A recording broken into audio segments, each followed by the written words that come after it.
Indigo by Satyajit Ray, Part 1. My name is Aniruddha. I'm 29 years old and a bachelor. For the last 8 years, I've been working in an advertising agency in Calcutta. With the salary I get, I live in reasonable comfort in a flat in Sardar Shankar Road. The flat has 2 south-facing rooms and is on the ground floor. 2 years ago, I bought an ambassador car which I drive myself. I do a bit of writing in my spare time. 3 of my stories have been published in magazines and I have been well appreciated by my acquaintances. But I know I cannot make a living by writing alone. For the last few months, I haven't been writing at all. Instead, I have read a lot about indigo plantations in Bengal and Bihar in the 19th century. I am something of an authority on the subject now.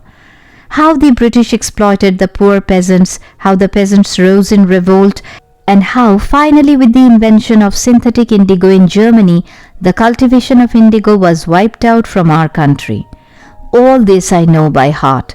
It is to describe the terrible experience which instilled in me this interest in indigo that I have taken up my pen today. At this point, I must tell you something about my past. My father was a well-known physician in Munger, a town in Bihar. That is where I was born, and that is where I did my schooling in a missionary school. I have a brother 5 years older than me. He studied medicine in England and is now attached to a hospital in a suburb of London called Golders Green. He has no plans to return to India. My father died when I was 16. Soon after his death, my mother and I left Munger and came to Calcutta, where we stayed with my maternal uncle. I went to St. Xavier's College and took my bachelor's degree. Soon after that, I got my job with the advertising agency. My uncle's influence helped, but I wasn't an unworthy candidate myself. I had been a good student, I spoke English fluently, and most of all, I had the ability to carry myself well in an interview. My early years in Munger had instilled certain habits in me which I have not been able to give up. One of these was an overpowering desire to go far away from the hectic life of Calcutta from time to time. I had done so several times ever since I bought my car. On weekends, I made trips to Diamond Harbour, Port Canning and Hasnabad along the Dam Road. Each time I had gone alone because, to be quite honest, I didn't really have a close friend in Calcutta. That is why Pramod's letter made me so happy. Pramod had been my classmate in Munger. After I came away to Calcutta, we continued to keep in touch for 3 or 4 years. Then perhaps it was I who stopped writing. Suddenly, the other day when I came back from work, I found a letter from Pramod waiting for me on my desk. He had written from Dumka. I have a job in the forest department here. I have my own quarters. Why don't you take a week's leave and come over?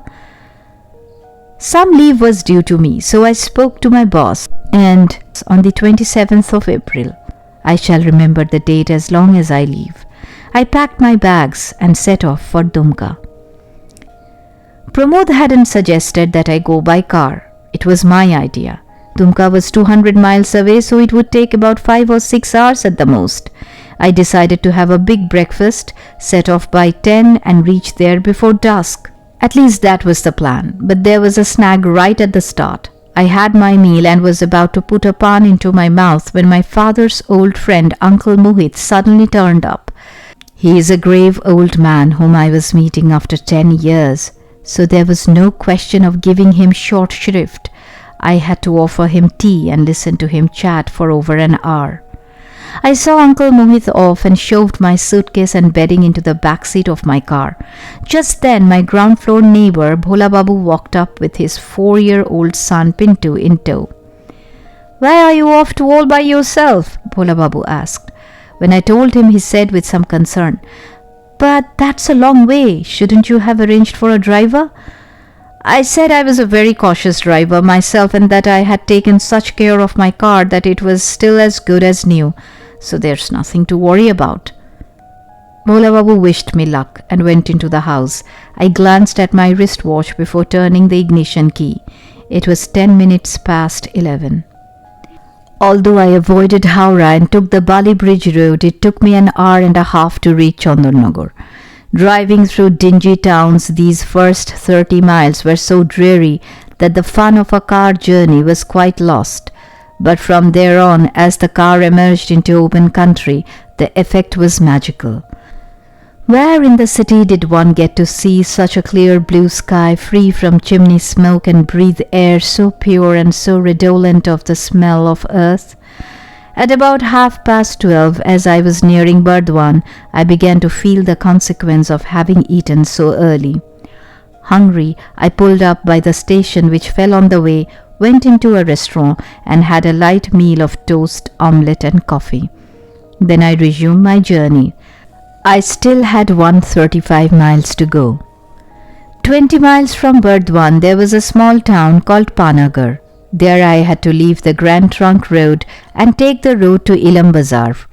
From Ilam Bazar the road went via Shuri and Masanjor to Dumka. The military camp at Panagar had just come into view when there was a bang from the rear of my car. I had a flat tire. I got down. I had a spare tire and could easily fit it. The thought that other cars would go whizzing by, their occupants laughing at my predicament, was not a pleasant one. Nevertheless, I brought out the jack from the boot and set to work.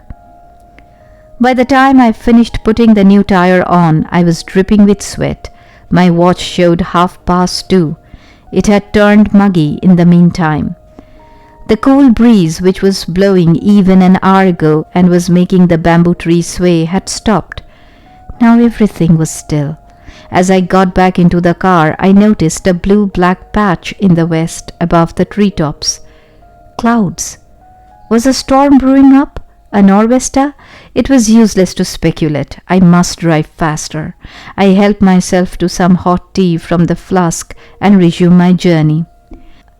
But before I could cross Ilam Bazar, I was caught in the storm. I had enjoyed such nor'westers in the past, sitting in my room, and had even recited Tagore poems to myself to blend with the mood. I had no idea that driving through the open country, such a nor'wester could strike terror into the heart. Claps of thunder always make me uncomfortable.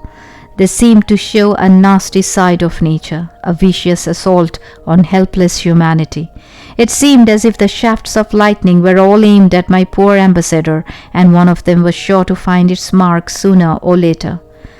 In this precarious state, I passed Shuri and was well on my way to Masanjor, when there was yet another bang which no one could mistake for a thunderclap. I realized that another of my tires had decided to call it a day.